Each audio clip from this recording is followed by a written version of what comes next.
Hi hello నమస్తే, నేను మీ సాయి చరణ్. ఈరోజు వార్తలు, ఈరోజు ముఖ్యాంశాలు ఏంటో చూద్దాం.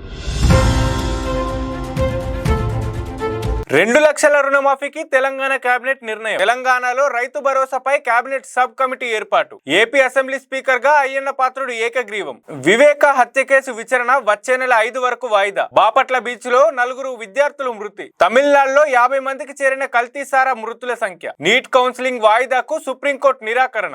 హజ్ యాత్రలో హిట్ వేవ్ తో 98 మంది భారతీయులు మృతి. భారత్ లో 2 రోజుల పాటు బంగ్లాదేశ్ ప్రధాని పర్యటన. కేజ్రీవాల్ బెయిల్ పై ఢిల్లీ హైకోర్టు స్టే. ఎమ్మెల్యేలతో ప్రొటెం స్పీకర్ గా గోరెట్ల ప్రమాణ స్వీకారం. ఆర్థిక సంఘం నిధుల మళ్లింపుపై పవన్ నిలదీత. మద్యంపై సిబిఐ విచారణ జరిపించాలి అంటున్న పురంధేశ్వరి. గనుల వేలంపై సీఎం ఎందుకు ప్రశ్నించరు అంటున్న కేటీఆర్. 2 లక్షలకు పైగా రుణమాఫీ కేబినెట్ కు గ్రీన్ సిగ్నల్ ఇచ్చింది. కాంగ్రెస్ లో చేరిన పోచారం శ్రీనివాస్ రెడ్డి. రుణమాఫీకి రేషన్ కార్డును ప్రామాణికంగా తీసుకోవద్దంటున్న ఏఈఓ. రుణమాఫీ రేషన్ కార్డును ప్రామాణికంగా తీసుకోవద్దని నల్గొండ పాలెం గ్రామానికి చెందిన ఏఈఓ పరశురాములు సీఎం రేవంత్ కు కోరారు. కుటుంబంలో తానొక్కడినే కింది స్థాయి ఉద్యోగిని, 2 తమ్ముళ్లు కూలీ పని చేస్తారన్నారు. తమకు ఉద్యోగం ఉందని తల్లిదండ్రులు రేషన్ కార్డును తొలగించి పింఛన్లు ఇవ్వడం లేదని తెలిపారు. తన తల్లిదండ్రులకు రేషన్ కార్డు ఇవ్వడంతో పాటు ప్రభుత్వ పథకాలు వర్తింపజేయాలని కోరారు.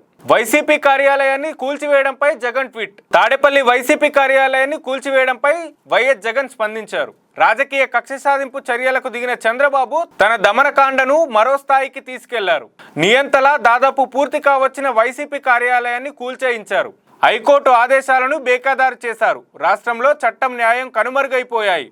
దేశంలో ప్రజాస్వామ్యవాదులంతా బాబు దుశ్చర్యలను ఖండించాలని, ఈ బెదిరింపులను తగ్గించేలా చేయాలని ట్వీట్ చేశారు. ఈ బెదిరింపులకు తలొగ్గేదే లేదని ట్వీట్ చేశారు. వివేక హత్య కేసులో అవినాష్ రెడ్డి అరెస్ట్ అవుతారని అంటున్న ఆదినారాయణ రెడ్డి. ఎన్నికల్లో వైసీపీ ఓటమికి చెల్లెలు షర్మిల కూడా కారణమని జగన్ గ్రహించారని బీజేపీ ఎమ్మెల్యే ఆదినారాయణ రెడ్డి అన్నారు.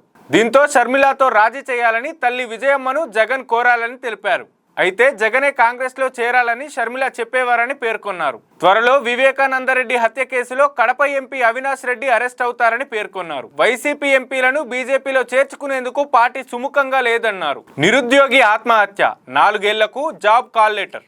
మంచిర్యాల మందమర్రికి చెందిన జీవన్ కుమార్ 24 సంవత్సరాలు 2018లో జూనియర్ లైన్ మెన్ పరీక్ష రాశారు. తరువాత మిగులు పోస్టుల విషయమై కొందరు పోస్టులను ఆక్రమించడంతో, కొందరు కోర్టును ఆశ్రయించడంతో భర్తీ ప్రక్రియ ఆలస్యమైంది. తాజాగా మెరిట్ ఆధారంగా భర్తీకి అధికారులు సిద్ధమయ్యారు. ఈ క్రమంలో విద్యుత్ స్తంభం ఎక్కే పరీక్షకు ఈ నెల 24న రావాలంటూ జీవన్ కాల్ లెటర్ వచ్చింది. కానీ ఆర్థిక ఇబ్బందుల వల్ల ఉద్యోగం రాకపోవడంతో అతను 2020లోనే ఆత్మహత్య చేసుకున్నాడు. గెలిస్తే సెమీస్కే. T20 వరల్డ్ కప్ సూపర్ 8 భాగంలో భారత్ నేడు బంగ్లాదేశ్ను ఢీకొట్టనుంది. నార్త్ సౌండ్ గ్రౌండ్లో రాత్రి 8 గంటలకు మ్యాచ్ ప్రారంభం కానుంది. మొత్తం 3 మ్యాచుల్లో ఇప్పటికే ఆఫ్ఘన్పై నెగ్గిన టీమిండియా ఇవాళ గెలిస్తే సెమీస్ చేరడం దాదాపు ఖాయమైనట్లే. అయితే బ్యాటర్ల ఫామ్ భారత్ను ఇబ్బంది పెడుతుంది. ముఖ్యంగా దూబే, జడేజా తీవ్రంగా నిరాశపరుస్తున్నారు. దీంతో దూబే ప్లేస్లో జైస్వాల్ ను తీసుకోవాలని డిమాండ్ వినిపిస్తోంది. ఇవాళ భారీ వర్షాలు. ఆదిలాబాద్, కొమురంభీం, ఆసిఫాబాద్, మంచిర్యాల, నిర్మల్, పెద్దపల్లి, జయశంకర్, భూపాలపల్లి జిల్లాల్లో నేడు భారీ వర్షాలు కురిసే అవకాశం ఉందని హైదరాబాద్ వాతావరణ కేంద్రం తెలిపింది. హన్మకొండ, జనగాం, యాదాద్రి, భువనగిరి, మల్కాజ్గిరి, సూర్యాపేట జిల్లాల్లో పిడుగులతో కూడిన మోస్తారు వర్షాలు కురుస్తాయని వాతావరణ శాఖ తెలిపింది. ప్రజలు అప్రమత్తంగా ఉండాలని సూచించింది. కాగా ఇప్పటికే హైదరాబాద్ సహా పలు చోట్ల అర్ధరాత్రి నుంచి వర్షం కురుస్తుంది.